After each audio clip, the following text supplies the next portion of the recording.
ಈಗ ನೋಡಿ, ಆಂಧ್ರ ಪ್ರದೇಶದ ನಿಯೋಗ ಯಾಕೆ ಬಂದಿತ್ತು ಬೆಂಗಳೂರಿಗೆ ಮುಖ್ಯಮಂತ್ರಿಗಳನ್ನು, ಸಾರಿಗೆ ಸಚಿವರನ್ನು ಭೇಟಿ ಮಾಡೋದಕ್ಕೆ? ಆಂಧ್ರದಲ್ಲಿ BJP TDP ಸರ್ಕಾರ ಇದೆ. ಅಲ್ಲಿ ಚುನಾವಣಾ ಪ್ರಣಾಳಿಕೆಯಲ್ಲಿ ನಾವು ಅಧಿಕಾರಕ್ಕೆ ಬಂದರೆ ಹೆಣ್ಣು ಮಕ್ಕಳಿಗೆ ಉಚಿತವಾಗಿ ಪ್ರಯಾಣಕ್ಕೆ ಅವಕಾಶ ಕೊಡ್ತೀವಿ ಅಂತ ಘೋಷಣೆ ಮಾಡಿದ್ರು ಇವರು. ಲೋಕಸಭಾ ಚುನಾವಣೆ ಜೊತೆಗೆ ಆಂಧ್ರದ ಚುನಾವಣೆಯೂ ನಡೆದಿದೆ. ಗೆದ್ದ ಅಧಿಕಾರಕ್ಕೆ ಬಂದಿದ್ದಾರೆ. ಅಲ್ಲಿ ವಿರೋಧ ಪಕ್ಷದವ್ರು ಕೇಳ್ತಾ ಇದ್ದಾರೆ ಯಾಕೆ ಕೊಟ್ಟಿಲ್ಲ ಇನ್ನೂ ಅಂತ. ಈಗ ಬಂದಿದ್ದಾರೆ ಇವರು ನೋಡೋದಕ್ಕೆ, ಕರ್ನಾಟಕದಲ್ಲಿ ಹೆಂಗೆ ಲಾಗೂ ಆಗಿದೆ ಈ ಯೋಜನೆ ಅಂತ ನೋಡೋದಕ್ಕೆ ಬಂದಿದ್ದಾರೆ. ಹೀಗಿದ್ದಾಗ ನೀವು ಉಚಿತ ಬಸ್ ಪ್ರಯಾಣನೇ ಆಗಲಿ, ಹೆಣ್ಣು ಮಕ್ಕಳಿಗೆ 2,000 ಕೊಡೋದು, ಯಾವುದನ್ನು ಇವರು ವಿರೋಧ ಮಾಡೋದಕ್ಕಾಗೋದಿಲ್ಲ.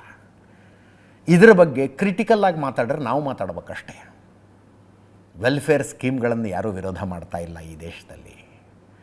ಕಡು ಬಡವರನ್ನು ಕೈ ಹಿಡಿದು ಮೇಲೆತ್ತಬೇಕಾದದ್ದು ಸರ್ಕಾರದಷ್ಟೇ ಅಲ್ಲ, ಸಮಾಜದ್ದು ಜವಾಬ್ದಾರಿ.